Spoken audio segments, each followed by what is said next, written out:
That's a third. Watkins lucky. What a goal! And they've won it! Let's get some crosses here. Watkins, 3-1. Brentford have won here. Marshall hit the shoot. What a goal! What a goal! Ball pulled back. Watkins!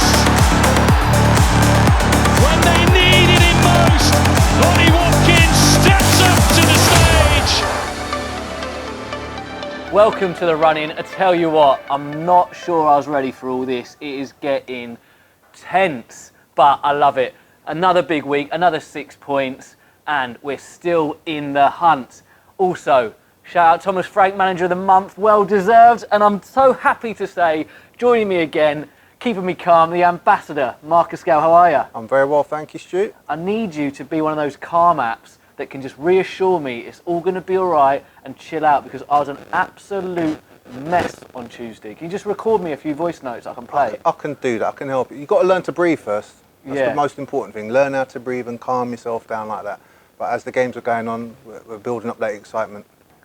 It is, and things are going up a gear, and we're going to keep raising that bar. The best kit logistics manager in the business, that's what his LinkedIn says. Kitman Bob Otang talked to me about his favourite things, and who knew him and Slady had such a love for musicals. Not only that, this is the Dream Factory, and we reunited, for me, one of the best centre-back partnerships the club has ever seen. Sodje and Turner had a chat with the brilliant Natalie, Sawyer, and I wanna be Norgaard. That's the new one that's sticking after Drew Yearwood. Anyway, Christian Norgaard will be here with us in the studio via Zoom. He's had a great year, hasn't he? Brilliant year. I'm so excited. Can you tell? I could tell you are, yeah, you've had a haircut. Well, yeah. Shout out the honey man at the stadium. Brum, brum, brum, with a lawnmower on my hair. But yeah, we're all sorted. First, you have a little watch of last week again. Let's have a look. Let's do it.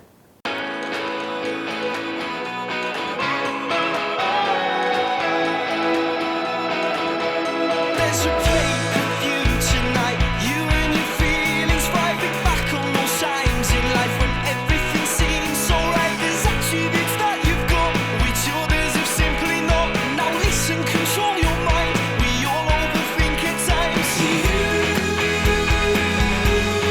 are so wonderful. You are so magical. I can't help but think that we are all you want to be. Thinking, wouldn't it just be easy to be them and not me?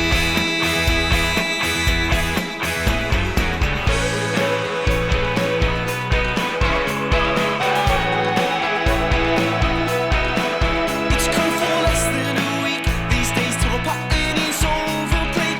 Uneducated, opinionated people must have their say. The set about precedent for young ones to reference. We're all stored in social stance. Your opinions for you to chance. You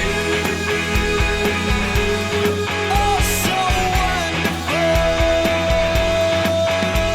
You are so magical. I can't help but think that we are all you want to be. Thinking, wouldn't it just be easy to be them and not me?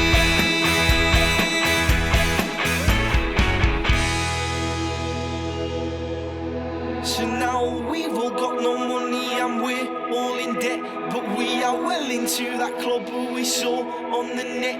We try to distance ourselves from our lovers and our friends, yet we should be one and tell tales of how our hectic nights end. No, you're not you and underdressed, no, cause you've no image. You'd like to stick with what's just current, maybe to blend in. I know you've aspirations to one day just not fit in and find yourself and what you offer from deep within. I'm sure you've heard the words we both tell you to be yourself, but it's not money, it's experience and time spent well that will mold you, grab hold of you in search of yourself. It's cool to fail and then prevail, cause only your time will tell. The average smoke miss breakfast, get so restless, drink, don't think of all the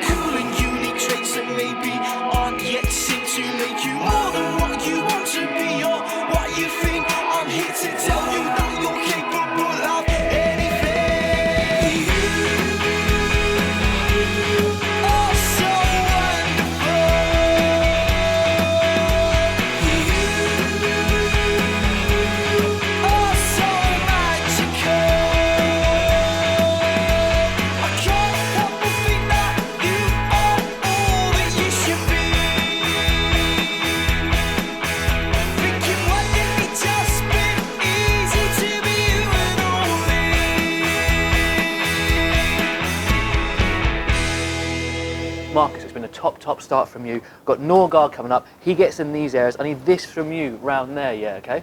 Okay, boss. You got it? Just a little bit of fun. Anyway, right, let's crack on. Marcus, as mentioned, another massive week. They all are now. Should we start with Charlton? I'll admit I didn't enjoy it. I'm just going to say this now. I didn't enjoy watching that match. What was your assessment? It was a tough, gritty win. Yes, Charlton came out. They had a game plan, which is all teams do. I don't think part of our game plan was for them to score. But I think what I was pleased about was the reaction of the boys, especially without the crowd there, to G them up even more. But they responded in the right way. So do you think that would have made it tougher then, the fact that there wasn't us lot in there getting behind them? Or could it also, there's not that nervousness as well at the same time? Because I was well nervous at home, which I would have been in the stadium. I think it can work both ways for you. I think when the players might have made a mistake, there's not that instant reaction from the crowd or whatever. So the players can just get over that incident and carry on with their game. So I think it did help in that way. But I just thought it was a very professional second half, came out, turned up the gears, got into some key areas and caused problems. I say I didn't enjoy it. Obviously, I did enjoy it. It was amazing, and it was just hard to watch. It was hard. But how hard is it to play when a team scores so early like they do, and they just sit in? I think with that, your mentality's got to be correct. You've got to have that patience that Thomas always advocates, that persistence as well in the attack. You have to have that. You've got to have that belief that you're going to make that breakthrough. You've got better players, you've got key players in the right areas that are going to create the chances. It's about taking that first chance. And look, I know we just made a joke out of it. The tactics board, people are losing their head about this thing. Chill out, like, calm down. It's just a tactics board. If anything, just get rid of the drinks breaks. They're the most random things. Look, our goals did, though, come out just after it. Yeah. It's not our fault, though, is it, that we've got a forward-thinking manager like this that's using an opportunity, surely? Well, he's maximising the drinks break to the fullest. I think the players have responded to that as well. Everyone's engaged with the manager at this moment, which is vital. We're trying to get back into the game and take the lead as well. So very important for these drinks breaks to happen. Do you think it was crucial, this? Do you think it had a massive effect on the result? I think so, because the manager can see the bigger picture from the sideline. When you're out there as a player, you just got that sort of tunnel vision and you're just focused on your key area. But the manager and the coaches, they can see a bigger picture. And look, like I said, I was loving it at the end. Another man who was absolutely loving it was John, who's part of the grounds team. Get on this passion. How good is this to see? This was all of us at home. Look at that. Love that, John. And that's just exactly what we were all doing at home. And it's good to see those people in there doing it. You could hear everyone as well, couldn't you? Yeah, it was an emotional time. And you can see by how the players are celebrating, it reflected the sort of strong message from the players out to the fans that are not watching in the stadiums at the moment, that, you know what, we're going to give it our very best to make this club go up. And look, Saturday seems like ages ago after that Charlton game, but it was a lot more comfortable than kind of expected. We didn't really know what was going to happen with what was going on with Wigan. It was a very comfortable result though, wasn't it? Yeah, again, it is comfortable, but you've got to keep doing the right things at all the times. You can't ever get sort of complacent with the limited amount of games we've got left. Every game's going to be even more crucial as we go on. And look, another hat-trick for this man. He's just a joke at the moment, isn't he? Let's get on this second. Did he mean it? I don't think he meant it. I think he's just looking to put the ball into a dangerous area. The keeper's position, he's probably thinking he's going to come and claim that, but his foot position to put him in that sort of position to not claim the ball was down to him, but a great ball into the box. And now let's look at the third, because I love the third. This has got underrated, I think, in my opinion. Just how impressive is that skill? Running at pace, and look at that, the roll, the first touch. Yeah. Love that. Well, he's got to give props to the groundsman, Steve Honey. Not only is he good with hair, he's also good with pitches. Without a perfectly laid pitch and manicured pitch, that skill is very difficult to execute, but Said is a player that can definitely execute that skill. I don't know if it's just me, but it feels like post-lockdown, he's tracking back a little bit more, and he's getting a bit more involved in the defensive side of things. Yeah, I think he's accepted the team ethic. It's everybody together in this, and as we can see here, he's making it difficult for the winger to get any ball in the box. You know, he's getting tight in this one, which is really great. It forces a mistake. This one, he's just putting his body into him, forcing him to play back, and that's what you want from your wide people at times. Well, look at these stats. We've got his tackles made from this season and last season side by side, or you could say side by side. Side by side. I like that. Seriously though, look at this. 4th most tackles in the squad this year. That's unbelievable. That's astonishing. You would never have thought he's that type of player, but it shows the hard work he's put into this season, and the instructions of Thomas Frank and the coaching staff is that he's brought into that way of defending from the front. Yeah, and look, I think that's what they call adding strings to your bow. And his all-round game has been unbelievable this year. Got to mention as well, Thomas Frank, Manager of the Month. Yeah. A lot of people say then the dreaded Thomas Frank Manager of the Month curse. Yeah, it seems to have that sort of notion about it. I think it shouldn't count this year anyway because we're in July, so yeah, what can happen? We'll be all right. Look, Klopp wins it all the time and nothing happens after. Anyway, look, right, we've got one of the most entertaining teams on the pitch, but we've also got one of the most entertaining kit teams off it. And I had a little chat with Bob Otang to discuss his favourite things.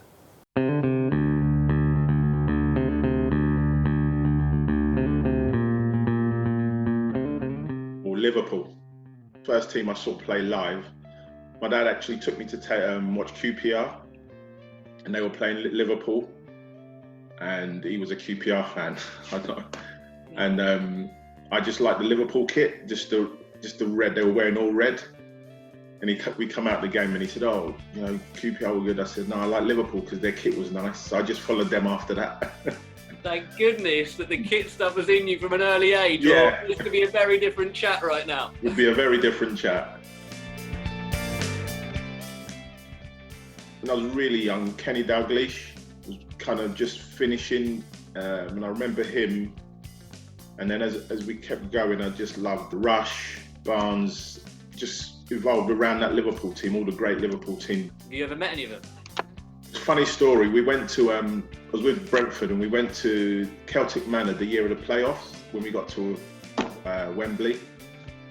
We were staying in the Celtic Manor, so me and Daryl Martin, the physio at the time, were going in the lift. He's a Liverpool fan as well. So we pressed the lift, and as it's opened, Kenny Dalglish and Alan Hansen in there, and it's the only, I was totally starstruck. I didn't know where to look. So we both stood there in silence, and we were just desperate to say something. And then he just went, "All right, lads." I went, "Yeah." And he just walked out, and as he shut the doors, like 2 kids, "Was Kenny Dalglish?" It was mad. And did you play? Played a little bit with Wickham just before they got into the league with Martin O'Neill was the manager at the time. And I'm going to ask, obviously, what position were you? Marauding centre-half. Yeah. What? So you were a tough man? Was it Jan Hinnock? Yeah. Ethan's basing his game on me, really. So the game at home to QPR, when I'm mates with Bidwell, but when Yotta just destroyed the team, and like the first time I've actually dropped my bottom jaw, went, did he just do that? When he's played the ball over his head and gone in and nearly scored, and then he did one far side, and yeah, that's probably my favourite game. It was just perfect, the way the boys played the ball, and yeah. You love a London derby, didn't you? I love a London derby, yeah. And talk to you about Fulham. Oh, Fulham. The cupping of the year. Obviously, at the time, the stand was really close, and we were pushing and pushing. I think just before that, we'd had a chance, and I'd went up and I'd scored. I thought we'd scored, but they were giving me a lot of stick, literally just on me, all the fans. And when it went in, mate, as you see, I've just turned and given it. There was a lot of, no one's looking at me. Yeah, it was really good. I get too carried away sometimes. I've seen. Yeah, proper Bees fan now. This season's black and yellow. It's by far the best kit, by far. And was that all your shout as well? Well, originally it was gonna be black and orange. And myself and the retail department and James asked them to tweak it to yellow, a vibrant yellow, because we'd had a yellow stripes in the kit a few years ago with Adidas. And when they mocked it up, it looked really strong. So we went with the yellow socks, just so we had a differential from the black home socks, although we can use black away socks. It was just the visuals of the kit. I think it's the best selling kit we've had, across the board. So that's by far my favourite. with work, it's probably my Bible, which I call my kit Bible. It's got everybody's sizes, little quirks and stuff like that. Like Shandon Baptiste, when he comes in the door, say, what do you want for matches? What do you do for training? Put it in the book. And so if I'm not about, maybe someone else knows what they need. So Shandon likes, for example, he'll wear cycling shorts and slip. He wants long socks where everybody else wants cut socks. You know, he wants a t-shirt before warm up, after the warm up.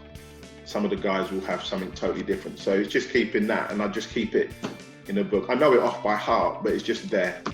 Who's got the weirdest things? Camo and Emmy. In what way? Their cut-off socks have to be a certain length, and they know that. The funny thing is, Camo knows if I've given him the wrong socks. So they have to be cut just below the umbro, and if they're slightly longer, he doesn't want them. No. Yeah. He strikes me as the kind of person that wouldn't say anything though, and just would be like, "No, it's fine." No, he doesn't. But they don't say it in a horrible way. But sometimes he knows, they're not my right ones. You know. Didn't Neil have a bit of a thing with you as well? You had to do something for Neil. Yeah, Neil Mope was good. He's a great lad. So he'd go out for the warm up, and we always had to pack 3 pairs of boots for Neil. And the ones he'd never wear his match ones in the warm up. Right. So once I placed them down, he always wanted me to take them out, check the studs, and leave them in a certain position for him. It was just his idiot. He just had to do it. I remember one time I was running around and doing stuff, and I'd forgotten to do them. So he came back in from the warm up, and it was actually Leeds away.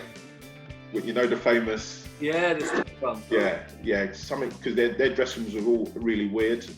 So I had to go back out and do certain stuff. And he came back in, and in a blind panic, he went, "You haven't done my boots, you haven't done my boots." So I've done his boots, and then he had a great game, and then we just like high-fived at the end and hugged, and he was brilliant. So yeah. Man. Whatever crop of players we've got, I like. I mean, the current crop now, I have to say, is so good. It's you know they're currently having to wash their own training kit and stuff like that, and not one of them have moaned. I was expecting a few to moan, but none of them. I mean, even Ollie said like he's used to it because that's what he used to do at Exeter. You know, so my one favourite player, past probably really got on well with Alex Pritchard. You know, we're still good friends. We got each other really well, and just like the banter with Pritch was just brilliant. What about from a kit point of view? Who are the angels with you, and who are the nightmares in the current crop or over the years? Current crop, brilliant with kit. David Raya, Christian Norgaard, Henrik, Pontus. Because we have a certain way which I say to them after games if they can do it. It's very rare that you get a crop where I say, lads, can you turn all your stuff the right way and leave it in the pile? And 9 times out of 10 they do it. So overall they're really good and respectful. You know, now we're currently having to change in 2 separate areas, and they're accommodating. As I say, that they're really good. You know, we've got that no idiot policy at the club. Beyonce, Jay-Z. See, obviously you get into the grounds early. Yeah. Before the lads get in, do you put your tunes on in? So do you get your warm-up tunes? Yeah. And what's on there? My warm-up tunes. So when I'm setting up, I listen to the album Greatest Showman. What, from the musical? Yeah. I'm trying to remember the song in that. I've watched it. Yeah, me and Slady listen to The Greatest Showman and we blast it out. And then just before the lads come in, we'll have a mix of grime and whatever the lads are into, just so that they can. A couple of times they've walked into The Greatest Showman. So, it's great setting up music. How do they react to Great Showman? They're just like, what is this? What is this? Just love coming into work. When we're in this kind of form, just looking forward to games, you know, and there's everything about it. The football we play is just, you know, I get upset sometimes that I don't see the second half. But I've got this thing where I watch the first half away from home, and if we're winning, I don't come out for the second half. It's weird, because by the time I finish tidying up and getting the dressing room ready for the players and packed away half of the stuff and loaded it back on the van or the bus, there's probably 15 minutes left.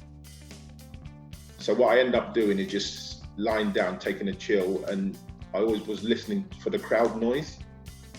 So funny story at Fulham, I wasn't aware, because I packed up, we was in 2 separate rooms, backwards and forwards, and I looked at my watch and it was like, I think, 2:15. Thought, the game would be over now. What happened was I walked out down the side and saw Matt Bramley. I said, it's not bad, we take a point. And he went, where have you been? We're winning 2-0. You must have missed loads of goals in this year. So you had loads of your winners. Yeah, missed loads and loads. But it's good because it's a stupid superstition of mine, and it seems to be working. So yeah, I'm happy with it. But if it's 0-0, I'll come out. What are we going to do if we get to Wembley? We won't need Wembley. We'll be all right. We won't need Wembley.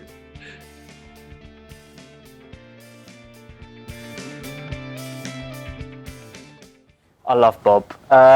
Marcus, got any weird kit things that you used to do? Not really.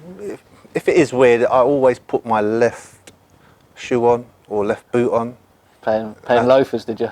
Yeah, put anything. So that's the only thing I've done. Even after retirement, I still put on whatever goes on my left side. It goes on first. And I'm not a player, but I always wear fingerless gloves when I play football. You're probably a little winger, innit? A little forward. No, I'm a little tough tackler, centre mid. You can't tackle with gloves on, can you? What kind of tackling is that? Right, last week we told you about the ongoing great work the Brentford FC Community Sports Trust have been doing. Their community coaches have continued to work in key worker schools, delivering PE to the children of key workers. Most recently, they've been delivering socially distant PE lessons to schools through their bespoke activity packs.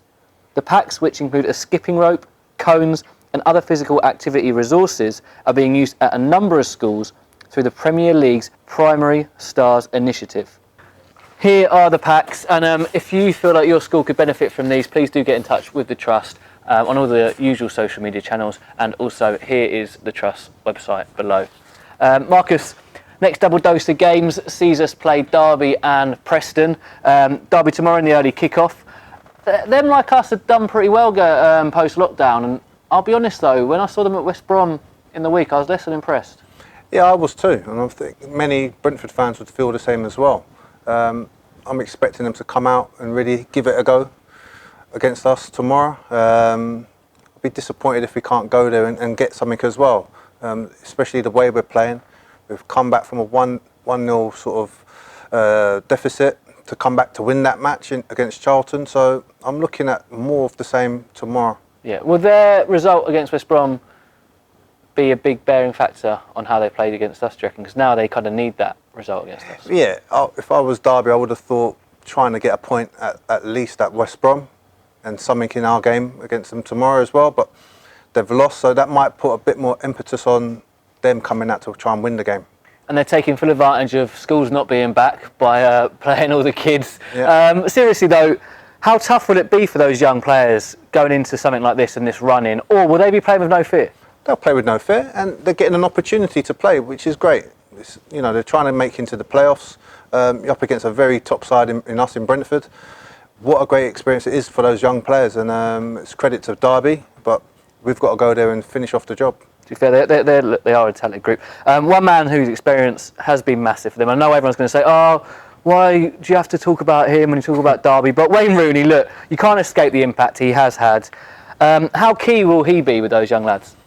They've got to look up to him like a godlike figure, father figure as well, with his experience, and he'll pass that on to him. He's got big game experience to pass on to this squad of players here. So all they can do is soak that up as a sponge.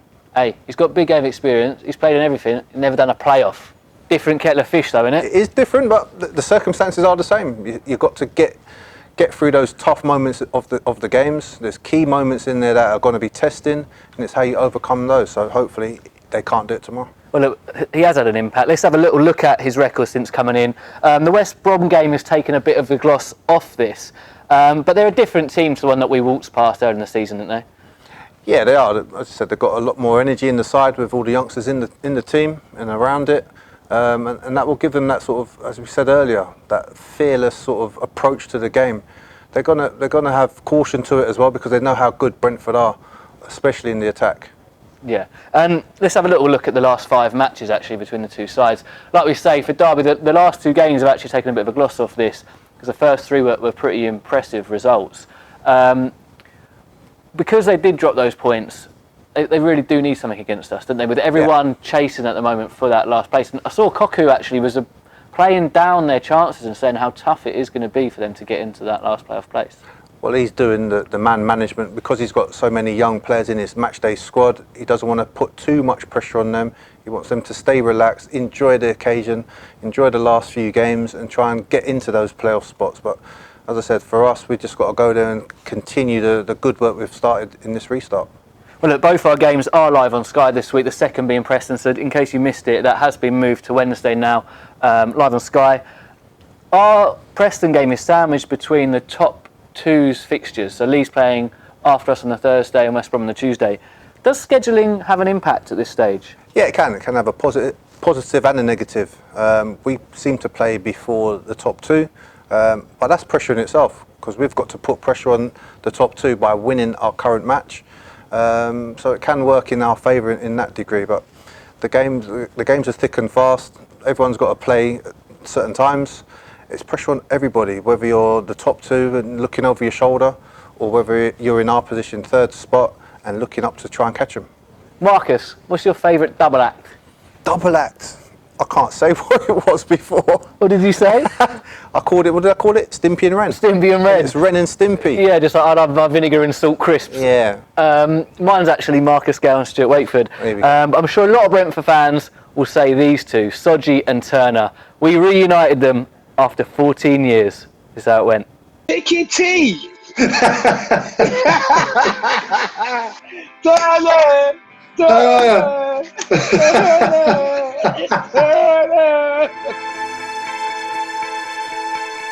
So, Michael and Sam, great to have you with us. How long has it been since you last saw each other? Last time we saw was Sheffield Wednesday, when you came to play against Sheffield Wednesday. That's right. And I saw you there. That was years ago. Yeah, 14 years ago, I reckon. Oh my God, man. You've not aged a bit, Sawyer, have you? You look so well. You look good, man. Oh, it's Mickey, man. Oh, thinking back to when you met each other, what were your first impressions? Let's start with you, Michael. Well, I know Sam was sort of new to the club as I was, really. I'm not sure how many weeks you came before me, but I literally turned up, I think, 3 days before the start of the season. So it was quite difficult coming into the sort of team and the whole club at that point. But I had heard of Sodje before, and I knew he came with, it was like a 6-game ban, I think, at the start of the season, wasn't it? So this guy. But yeah, no, you could see straight away that he's very athletic and very aggressive and skillful as a defender. So for me, sort of being the opposite as a centre half, I was really looking forward to sort of, a partnership. What did you think then, Sam, of Michael? Yeah, I think when I first came, it was different for me because I just came from Africa like 2 years ago. So the culture was different for me. And when Michael came, I think I was a couple of years older than Michael, but he was like more mature, like on point with time, and he, he's used to being a professional. But I wasn't used to being a professional. But and I saw him play. It was different. He was different. I was a different kind of player. But yeah, he did some stuff that he doesn't even know now. From the first time I met him, and I just loved him from then. As it's already been mentioned, we had to wait a little while for you two to team up together on the pitch because you had that 6-game suspension. Sam. Yeah. Tut. I didn't know. I didn't even know. What do you mean you didn't even know? I signed and I didn't even know I was banned, and I couldn't play. I swear. I was just getting booked in Brentford at Margate. I think I got sent off like 7 times in a row. But hey, Mickey would tell you that's one of my games, and I couldn't hold back. I had to go all the way. So you know. You did form this amazing partnership. Brentford fans do talk about it fondly. Why do you think you both work so well together, Sam? I personally think it was, as I said before, it was off the pitch. I really wanted him to do so well, and it's so funny that when we're playing, he might not even know, like because he plays on the left and I play on the right side. I was a bit quicker than Michael, you know what I mean? So if the ball goes over Michael, I don't even wait for him to run. I just go, and he knows anyway, and he tucks in. And there's one thing that he did, and he always does it. He might not even know. When we're playing, and I do something good, and he turns to me and goes, "So you're too good. You're too good." He really got into my head that I really like him for a man. And when I get sent off or when I do something stupid, Michael would never. It wouldn't talk behind my back, so it was like I had too much respect. Even though I was older than him, I had lots of respect for him. What about you then, Michael? When did you realise this partnership will work? This is clicking. Yeah, I think probably just because our styles of play were sort of different, that they sort of complement each other in a sort of funny sort of way. Sam was obviously, quicker and sort of covered me a little bit, and obviously probably had a little bit more experience with the amount of games he'd played, whether it be non-league or whatever. But he still had more games than me, so obviously he was someone I looked up to, and I think it's just one of those partnerships that clicks straight away, and you feel it, and it just goes from strength to strength the more games you play. Martin Allen, I mean, he is a character, obviously. I've had the pleasure of working with Martin a lot, and he's a great guy. But from outsiders looking in at what was happening at Brentford, they'd hear about all these bizarre things that he would do. Was he as bizarre as it was made out to be, Sam? Did he do something? Worse? Worse. I'll tell you a little story. We were doing paintballing. He was on my side. My Allen was on my side, and we're shooting. He got bored. He started shooting me. He's worse than what you guys see from outside. But I don't know about terms. It was, for me, it was just normal. He just wanted to win so well, and I think he signed players that he could put together because we were like a family. Yeah, Michael, how do you look upon your time with Martin Allen? Because obviously you went on to work with other managers, just like Sam has done as well. Was he the most different of any manager you worked with? For me, I felt he just sort of put an arm around me and sort of really taught me the ropes, because when I first came into the side, I had some really poor games, and he stuck by me, kept playing me, and I managed to sort of come through that early period and sort of start performing well. But the early days, he definitely helped me out, and throughout the whole 2 years really, he was absolutely magnificent for me. And Sam, what was he like on a match day as a motivator? What kind of things would he say to you on a match day? I think he treated me differently from everyone else. That's my opinion, 100%. What he does in a match day, I think we're playing, I think it was a playoff game. What he does, he goes to the papers and it cuts away like a striker saying something about me or saying something about Brentford, and they come into his office. He's like, Sodje, can you imagine? This guy saying blah blah blah.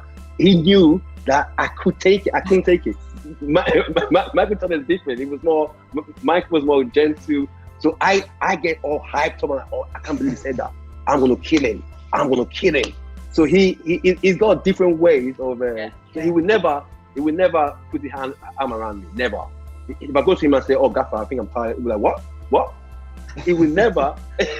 He would never put his arm around me. But he knows, we're different kind of players, and maybe I needed more pushing and more strong hand. So, but yeah, he treated me differently, I think. Tell us about what it was like on the pitch. It's really interesting, I think, to know what were you like with the opposition players, with the opposition strikers. I think, to be honest, Sodje had a bit of a reputation of being a bit of a sort of nasty guy, really, because honestly, the amount of centre forwards used to come off with like a cut under their eye or a cut head, because Sodje just, mate, it was frightening, really. But no, you had that mad leap, didn't you? You used to sort of step on their back, didn't you, and jump. You was like miles in the air. It was unbelievable. But I think certain centre forwards have certainly, respect for that and didn't want to get involved in them sort of situations with Sodje, which obviously as a centre half partnership, that's obviously good to see when the centre forwards are sort of a little bit weary of you. And people don't know how strong Michael is, though. People don't know how strong he is in the air. Yeah, I can jump, but people don't know how sensible, how wise Michael is. And I knew. I think again, we was different in that situation because like you used to jump over the top of centre forwards to head it, and I used to stand there and try and hold them off. Exactly. Again, do you know what I mean? We're so different in that way as well. Like we both had the ball, but in different ways. So again, they complemented each other. Exactly. Yeah. We got to talk about your favourite games. Can you think back to what your favourite games in a Brentford shirt would be, Sam? It's funny. I think you'll be very surprised because I had some good games for Brentford, Yeah. I know. Yeah, but I'll pick because me and Michael played really well, and I'll tell you why I can still remember it. I think it was Hartlepool away. It might be a league game or a FA Cup game. I'm not too sure. And Hartlepool were doing well. They had some good strikers and good team. Me and Michael Turner were just too good. We were winning everything. We were too good. And after the game, I was in the car with my sister driving home into Newcastle, and the news was just saying, "Oh, we've never seen 2.5 that's as good as Sam Sodje and Michael Turner." And I think, and people don't understand that. People might think I would pick the FA Cup against Southampton, but no, I really enjoyed where me and him really, bullied everyone, bullied people, and just win games. And Michael, what about your favourite game? Does anything stand out? Yeah, probably on the FA Cup run in the first year, really. I'd pick out a couple of games. Luton away, I think, was the third round we had. It was like a wet day, and I remember we had obviously sold our away allocation out. I remember the atmosphere just being spot on, and Luton were obviously a top team in our league. And I think we won 2-0 that day, and it was just an all-round good performance from everyone. I've got to ask you, you've both spoken so fondly about each other. Maybe we've touched on Sam being late a few times, but did anything drive you mad about your partner in crime in football, Sam? No, like I said before, he's so gentle, he's so quiet. We're different people. I've got a lot of good things to say about him. He might get a lot of bad things to say about me because I was like, I'm but no.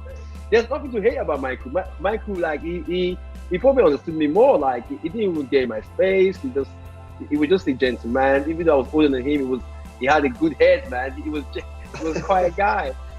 You can't even fight with him. What are you gonna say to him? I think drive you mad because he's too nice. He's too nice. I'm telling you. Sometimes I see someone do something with him on the pitch. I take it so personal. I'm trying to do the person back for him. Michael, forget that Sam is here for the moment. Yeah, well, what can I say to that? Go on, Michael. No, again, honestly, not much I can say really is. I think we've gone so well. Yeah. What did disappoint me is when Sam left to go to Reading and he left me there. That's what really disappointed me. That's fair enough. See, that's a good one. I can understand that. So what was the best thing about playing together with each other, Sam? It's so funny because me and Michael never talked about football off the pitch. We never. There's no one day I was saying to Michael, if he goes right, I'll go left. Never. Sometimes we were in the room. I don't think we spoke about football, but I could just know what he was doing. He's so bad, and even when I watched him play on TV for Sunderland or Hall, I could know what he was doing. I could know what he was about to do. He's weird. He's so weird. That's like telepathy and all that sort of stuff. Yeah. And sometimes I didn't even wait for him to run. I just go. I just run. I just tackle. And so he's this spot I get sent off every time. Well, yeah. But I played with some brilliant centre half all through my career. Went on to play for my country. Went on to play for World Cup qualifiers. I would say, not because he's here. Honestly, I could just read Michael. I just knew what he was doing. It's weird. Yeah, I think just the way we clicked as a duo, and I think we're both so determined to play at the highest level possible that I remember regularly when sometimes we got a training slot, we'd talk about getting to the next level and when we get what we're going to do and how we're going to be, and like we're both about climbing higher. You know, obviously with Brentford, but wherever however it takes us, you know, we'd get there in the end. And I think just having that determination with someone alongside you, like Sodje, definitely sort of drove me to achieve things, really. Yeah. So in some ways, just to finish up then, you both must be so pleased at how both your careers, and I'm talking about Sam when you look at Michael, and Michael when you look at Sam, how you both went on to have these great careers in football. Yeah, like I said, when Sodje left, I was hugely disappointed. Not only because I lost my centre-half partner, but he's obviously gone on to Premier League, and I felt, you know, that's where I wanted to be, and again, I think that drove me to sort of continue my progress and continue doing well. Looking up to Sodje going to Reading and playing in the Premier League, I remember watching him on Sky and seeing him do his thing and thinking, yeah, like that boy deserves that. You know, he's worked so hard, and playing alongside of him was a huge privilege. Sam, what do you think of Michael and his career? How you expected it to go? I think people didn't know how good Michael was, man. I knew how good he was. You know, when he went to Hull after Brentford, and people might be surprised. I'm not surprised. Whatever he went on to do, I thought he was a proper captain. I came to Brentford before him, but he got the handband. I'm thinking, yeah, he got the handband, but I was like, how? Because he was more of a captain than I was, you know. So I'll probably get sent off anyway. But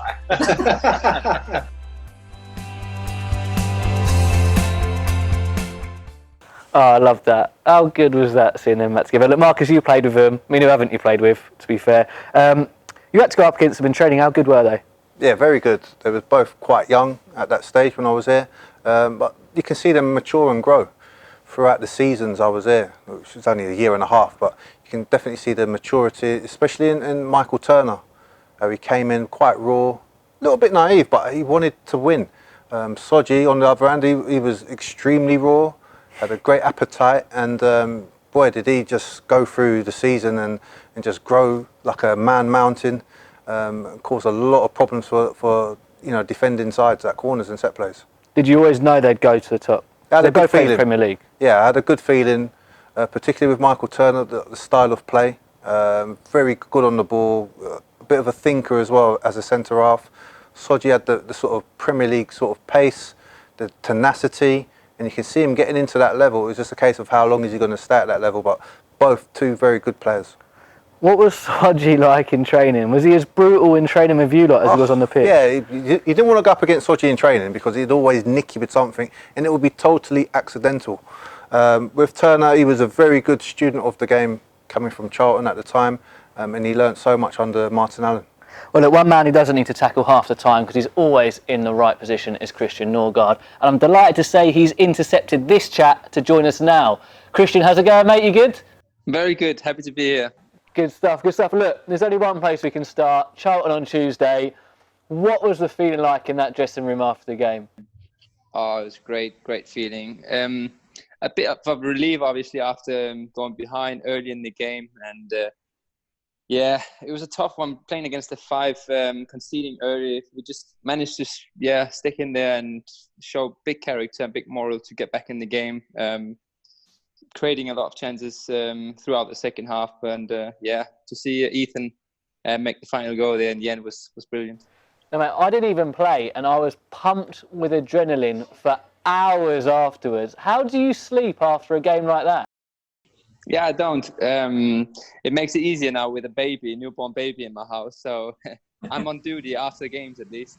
So yeah, it's hard for me to sleep as well after late games, and it's a good feeling when you win. You know, you can just sit and enjoy, maybe watch some highlights from the game, and it's quite peaceful actually. So going into that break, 1-0 down, what did Thomas say at half time? He said that we should have more patience. We threw away too many easy balls. We didn't manage to switch enough from side to side. I think also Brian, our assistant coach, said that we need to take initiative with the ball. It was only Said more or less trying in the first half, so he was trying to encourage all of us to try and do more with the ball. And I think we managed to play them quite well in the second half. Obviously, they also got a bit tired after running and defending for more or less the whole game. And look, we've got to talk about the tactics board. Everyone's talking about it. Yeah, it's gone viral, hasn't it? You were heavily involved in the chat. I saw at one point Thomas tapped you on the stomach at one point. What was he talking to you guys, and what was he saying, without giving too much away, obviously? Yeah, I think I can give away some of it because it was specifically for this game. So I think he was trying to change our mindset to a bit more offensive one, because obviously now going into the last couple of games, a win is a must in every game.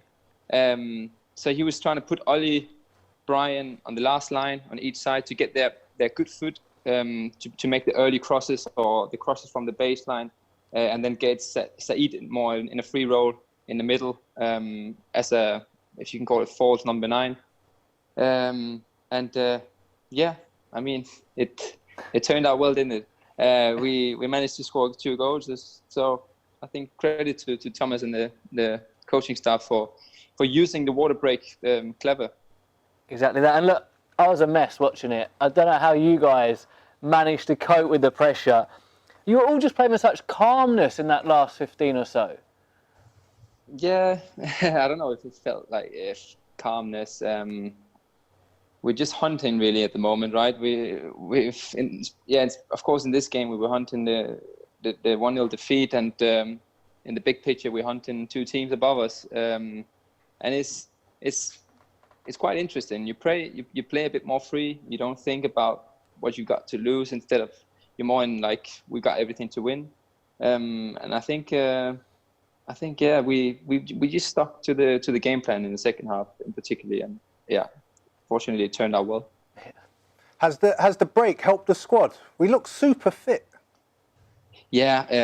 So again, big praises to the physical staff. They have put in such an effort to make us where we are right now. We had specific programs in the break. We did, I don't know how much running, how much gym work every day, more or less. And yeah, it's credit to them, and obviously credit to the boys for doing it. So yeah, I think the break apparently it was good for us. I mean, we look in a better spot right now than we were before. You've had an unbelievable season. It just seems to be getting better and better. How did you find the championship at first?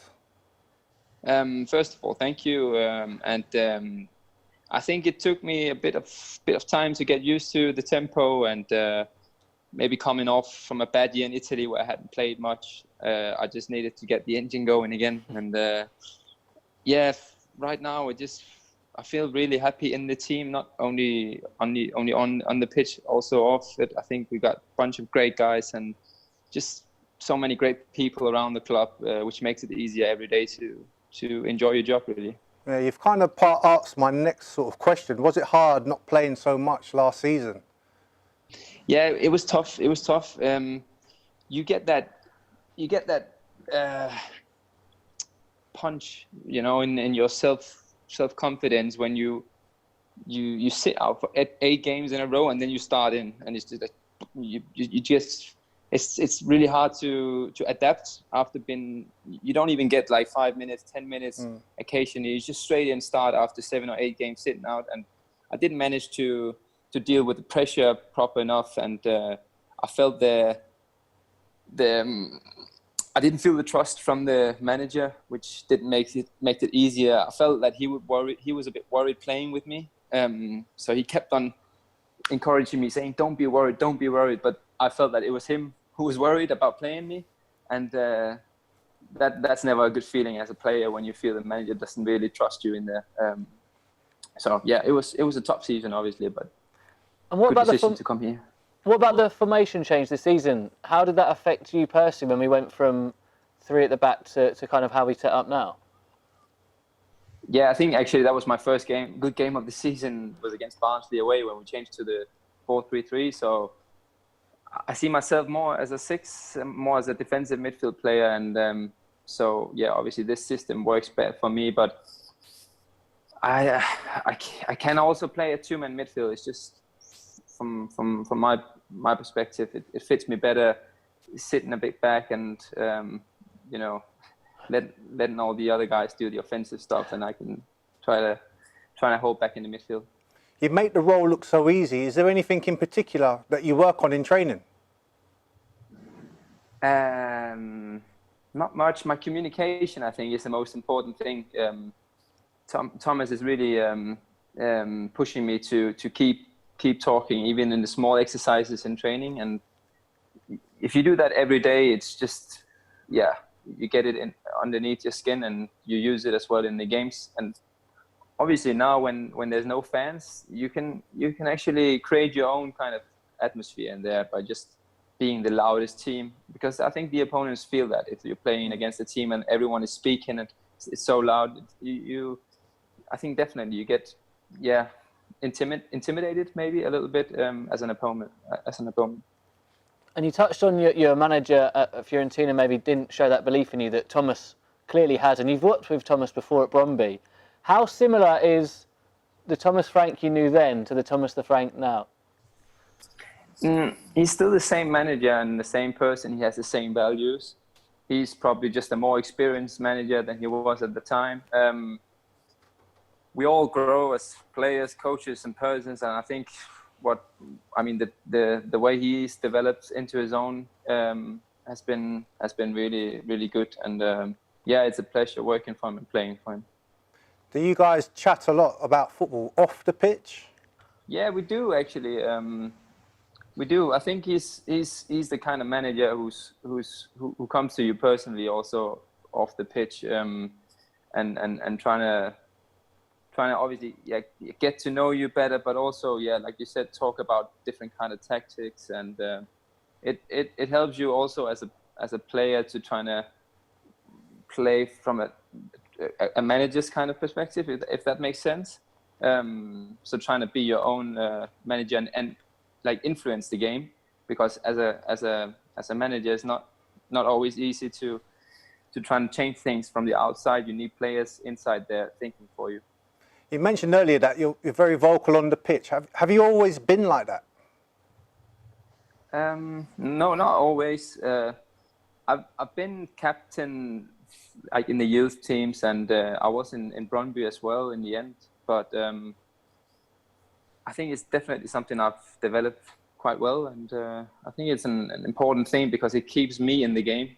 I know if I'm speaking, I'm not thinking about anything else than what's happening in the game, and so it's not only to help my teammates, it's also to help myself. And look, mate, I've noticed you had a few sighters on goal. Charlton, you had that great long-range shot. That first goal's coming, isn't it? Yeah, it must be coming soon. The guys are, they're kind of teasing me that I haven't scored yet this season. Me and Pontus is the one missing. So we're having a small bet, me and Pontus, about who is going to make the first one. Well, look, hopefully it'll be the one that gets us up. Have you got your celebration plan for when you do score? I'll probably be so shocked that I wouldn't have time to celebrate it. Well, see, when you do a GIF on Instagram stories, yours is you doing this. Yeah. What's that about? Yeah, there's a small story to it. So me and one of my best friends, we just, I don't know, we had a chilled night in my house, listening to some music, and we invented this very crazy and weird dance. And we was like, why not? I haven't seen anyone else doing it, so let's do it if one of us scores.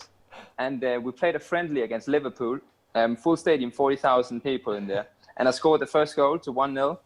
I was running there with my mate doing that dance. So it just kind of, I mean, it's actually the only time I've done it as a celebration. So when they asked me to do the video with Brentford there, I was just like, yeah, that's more or less the only celebration scene I've got in. So you're going to do it if you score?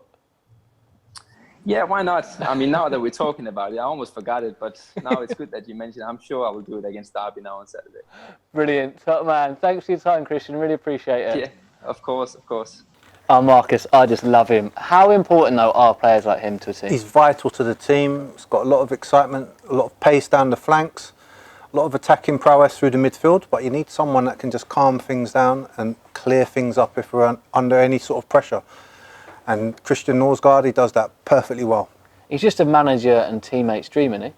Yeah, you can see they have a good understanding, good relationship on and off the pitch, and we can see the fruits of that sort of combination as we play. And a lot of the instruction seems to go through Christian from the manager.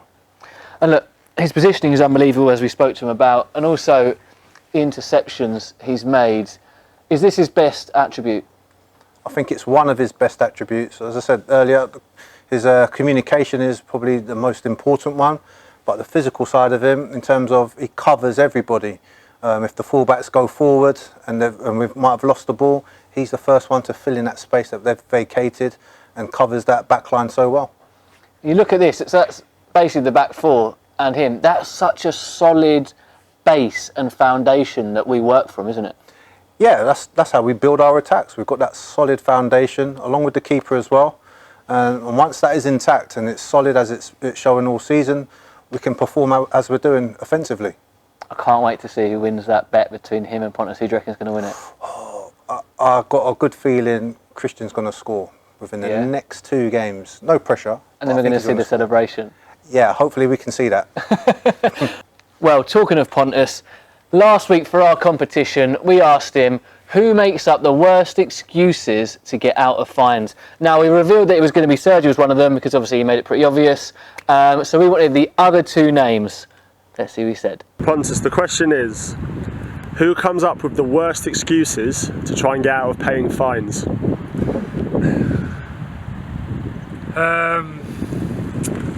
Now that Saji named my name yesterday as a bad loser, I can't name Saji here. But Saji has another time this year because of his injuries, so he's Stabo and them that's running his timing, so it's not as much as me, job for me and Henrik. But Saji is absolutely one of them. Said, for sure, Said. Brian as well. So yeah, the French guys I would say is the main man. Brian and Said, it seems so obvious now. I tell you what, everyone just went for Rico. I feel a bit sorry for him.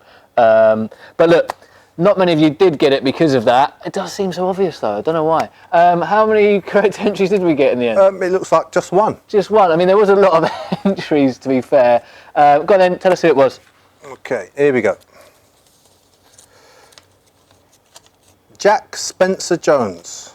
Jack Spencer-Jones, well done, mate. Look, like we said before, try and be a bit patient with us if you can, because it is taking a bit longer to get hold of these prizes with the access at the moment due to the situation. But we will be getting all these prizes out to whoever has won before. We've got a list of all the guys' names, and yeah, they will be coming to you soon. Now, if you weren't fortunate, and most of you weren't, because none of you got it right, to get it right this time, we've got another chance. Ethan Pinnett this week, we asked him, who is the most intelligent member of the squad? I mean, it's probably him, but let's see who he said. I'm up there. I don't know.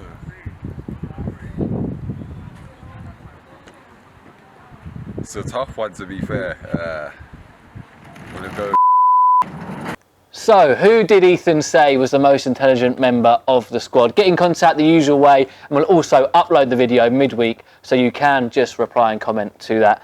Now, a little reminder for those of you who might have missed it, the Preston game has been moved to Wednesday, 5 o'clock kickoff. That one is live on Sky, and you can pre-order the last ever matchday programme for the final game at Griffin Park, that Barnsley match, available now on the Curtis Sport website. It is £10, but it's A4, 134 pages, 50 more than normal, which works out at 13.4p a page. An absolute bargain. Inside, you've got Peter Gillam's Brentford story, Matthew Benham, and King Kev's Griffin Park story. That's it from us. Remember, we haven't done this yet, but subscribe. You've got to be subscribing, then you get all the notifications about when our videos do go live. There's also going to be a link to features we have been putting out this season already at the end of this video. And I'm going to leave you with a man who made his 50th appearance for the Bees against Charlton, Emilio Marcondes.